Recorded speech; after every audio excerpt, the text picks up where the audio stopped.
If your players look bored, distracted, or straight up checked out, it's not your fault and it's not because you're boring. In this episode, we're going to cover why players disengage, how to re-engage them naturally, and table-tested engagement tools that will help your table flowing smooth without errors or issues. Welcome to StoryForge DM, where I help you become the best DM that you can become. Let's start talking about why players disengage. Some of the most common causes include long, drawn-out monologues, no meaningful choices that they can make, or worse yet, one player dominating the table. It's true that engagement drops when agency drops. Some of the things you can do to keep players engaged is keep those monologues short. So perhaps a paragraph is long enough, and then you can drop into some role-playing as you're playing NPCs and engaging with the PCs. The same goes for backstories, and of course, descriptions. If descriptions are too long, people will just get overwhelmed. Oftentimes, your table will lose interest because of that. So descriptions can be short, to the point, and spread out amongst the different encounter sites or scenes. As it pertains to NPCs talking and their monologue, make sure that when they are giving the quest briefing, they are engaging the PCs. One good way to do that is have your NPC actually address the PC. So let's say one of the PCs at the table is Bob the Elf. Have the NPC address Bob the Elf directly, and this way you'll have direct engagement with that character and the NPC. Now, what's especially important to maneuver past is one player dominating the table. Going back to the situation, let's say Bob the Elf is dominating the table. One of the things you're going to want to do then is engage one of the quieter PCs. Now, you don't have to engage them with a spotlight question or something that's going to put them out, because perhaps they're shy. Maybe you can engage them by saying, what is your character thinking about during all of these events, or during this monologue, or during what's going on? Another good way to do this is to do what I call a round table. You literally go around the table, stopping at each person at the table and saying, what do you do, or what do you think, or what's going on in your character's mind during this time? What do you do is a really good way to put a spotlight on the characters and put a spotlight on the player that's playing. Sometimes, though, if a player's shy or particularly new, the question, what do you do, can make them nervous. And so asking questions like, what is your character thinking? Or what is your character looking to do during this situation? Or what does your character see or notice during this situation? These kind of questions allow the character to become a part of the game, allow the player to become a part of the game, and allow both parts to shine. It's really important that each player matters, and every player needs moments in the game to matter. This is what I call the spotlight principle. Every single person should have a chance with the spotlight or the microphone every single session. There should never be a time where someone just sits there quietly during the whole session. This can lead to disengagement, this can lead to people being checked out, and of course, upset. Since our job as a DM is to not only tell a story, but to engage the players in the story, we can't afford to have this upset. And so making sure that each player is engaged and has a chance in the spotlight is super key. There's a couple different ways to engage the spotlight principle. My 3 favorite ways are: 1, ask direct questions, like those spotlight questions, like what do you do, or what is your character thinking, or what does your character see, or what did he notice? Rotating attention intentionally, so going around the table as a round table, or if you prefer, you could actually even use initiative. If your table really likes to roll dice, use initiative for roleplay opportunities as well. And 3, time scenes to the backstories. Especially if you have a situation where one person is very dominant in the role-playing and storyline guidance, what you might want to do is have the backstory of one of the PCs tied to NPC's monologue, but not of the PC that is taking over the spotlight. This gives everybody an opportunity to feel engaged and be a part of it. And also, it's really cool when your player's backstory ties into the main storyline. I always like to say, if one player thrives, everyone wins. However, if everyone thrives, the table shines. One of the biggest ways to also ensure that the table runs smoothly and the game runs properly is to make sure that pacing is done correctly. And DM pacing is very hard to get right. The only way to get it perfect, or close to perfect, is to continuously practice and try. There's a couple principles I like with pacing that will help you along your journey. First off, you can do cutscenes early. What I mean by this is, if the scene itself is sort of dragging on, do a quick cutscene. These cutscenes can be quick, dirty, easy, and get to the point. So for instance, let's say there's one bad guy left and he's got 2 HP left. Maybe you want to add in a cutscene where you're like, it's your initiative, you're an archer, you fire the arrow, they don't even have to roll dice. You fire the arrow, it hits him in the head, the monster goes down. You all go and you loot the corpses, here's what you find. What do you do next? Where are you moving to next? Or do you need to stop and heal or whatever? This kind of thing prevents the game from dragging on unnecessarily and really wraps up the scenes quickly, which sometimes is important in order to keep the flow of the story going and keep everybody engaged. Another thing you can do is start scenes late. So for instance, let's say you're going in a dungeon from room to room and you're searching and you search this and you search that. Perhaps you want to start a scene by explaining what happens next, but deep into it.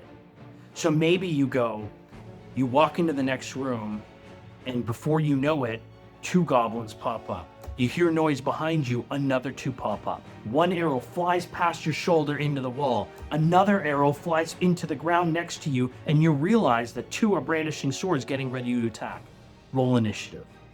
Doing something like that keeps it going, keeps it moving, and just by giving that small snippet, you can see really quickly how players would get engaged because they're like, oh my gosh, I have a problem and I need to deal with this now. The last thing you can do that I really like to employ is skipping uneventful travel. You'll notice authors do it when they write books. You can do the same thing when you're effectively writing the story with your party. Skip uneventful travel. If they're traveling from one town to the next or through one forest to the next, sure, you could roll all the different maneuverability checks through the brambles and the trees, and you could talk about pass without trace and this kind of thing. But in reality, you don't need to extend it out super long. If let's say they're traveling from the hamlet to the city and they gotta go through a forest, maybe make note of the druid that's passing without trace. Or maybe make note of the animal sounds that are nearby or this kind of thing. But it's not necessary for you to go through every single day and see what happens and whatnot. That sort of just drags on. So let's say there are encounters that you've planned during this travel. And let's say that they maybe come at night or during the day or the like. What you might want to do is talk about those uneventful days a little bit. So let's say it's a 5-day journey and you've got 2 encounters prepped. If you just skip right to the encounter, the players are going to know that there's an encounter there and there's no element of surprise. If, however, you sort of plan out the days and you have a quick chat about what's happening during the day, then you can surprise them with the encounters and it makes it exciting. So here's an example of 5 days. Let's say the encounter is going to happen day 2 at night and day 4 during the day. Day 1, you guys are traveling, the sun beats down on you. It's a nice warm day, but it's not too uncomfortable. Is there anything you guys want to do this day? Let's say somebody says, oh, they want to craft while they're moving, or this person just, I keep a watchful eye, or this kind of thing. Perfect. Night falls, you set up camp, who's taking watch? Watches get decided, then maybe you go, okay, fantastic. Nothing happens. You wake up the next day, ready to tackle the day. And again, it's beautiful weather out today, the sun is shining down, and it's really a nice traveling day as you move through this lush forest. Anything you guys want to do special today? Again, it gives them an opportunity to come up with things that they may want to do. You set up camp, you can maybe take a second to describe the camp, and again, who's taking first watch? Now tonight, something different happens. And that's where you can roll into the encounter. You can also choose who you want in advance to face the encounter.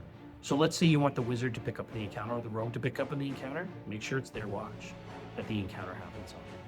And of course, you can extrapolate this for the latter few days. And that way, yes, you're still moving through it. You're moving through uneventful travel, but you're still giving the element of surprise for these things, for these events or these encounters that are taking place.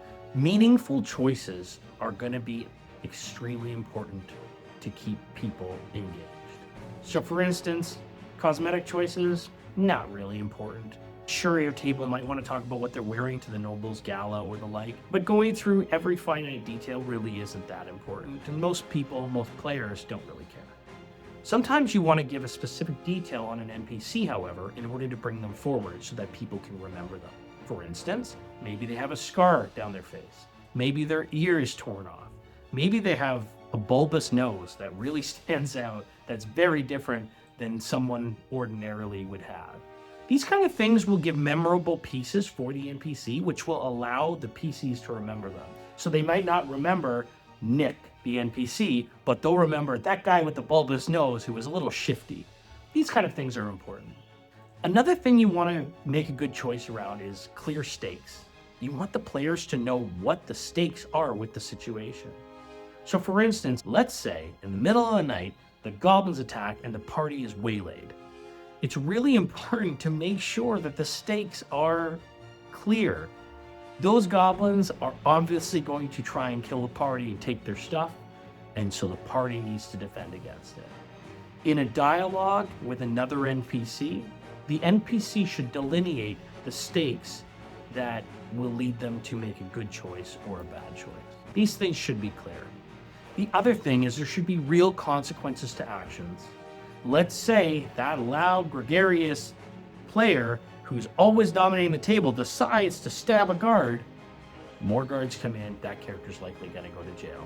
And of course, you can still go around to the quieter PCs and ask them, what are you doing during this situation? Or what do you notice? Or what are you thinking? And this can help, obviously, make sure that everybody at the table remains engaged. As a general framework, what you might want to think about or make notes on as you're playing through the campaign or playing through each session is, what do you as a DM do? Or what consequences come forward based on their actions? Why does it matter? And this is a big one, right? So if a character's like, I want to try and jump the chasm, and you're erring to say no, why does it matter? If it's a cool scene, just let it happen. If it's a really neat thing that could happen, maybe just let it, because why does it matter? If, on the other hand, it does matter and the action that they're taking is affecting the story, well, that answers your question just the same. Why does it matter? And the third piece of framework that I would lean to is what happens if you don't? And this is a big one. I like to prep this one myself. So what I mean by that is, what happens if the PCs don't? What happens if they don't get the artifact? What happens if they TPK, total party kill, on the way in and they cannot complete the task? What happens if they don't ask the right questions to the NPC to elicit the answers that they need to continue the quest? What happens if you don't? If you can answer that, you'll be able to keep everything moving along because you'll be able to fill gaps in. So maybe they don't ask the right question to the NPC, but another NPC comes along and says, hey, I was thinking about this situation. What would you do in this? And of course, by asking the question, maybe you prompt the PCs to garnish the answer themselves. In the case of a TPK, maybe it's simple as they got to make a new party and the same quest giver is going to meet them because he's hired them to replace the last party. Something like that. These kind of ideas will help you keep the story flowing and move systematically and smoothly along. As always, thanks for tuning in to StoryForge DM. Smash that subscribe button to keep up to date and keep getting these tips, and of course to support my channel. Drop a comment with which player type you might struggle with the most. I'd love to help and be a part of that. And lastly, just want to give you a quick teaser. Episode 9 coming down the pipe is all about improvising confidently as a dungeon master. We'll see you next time.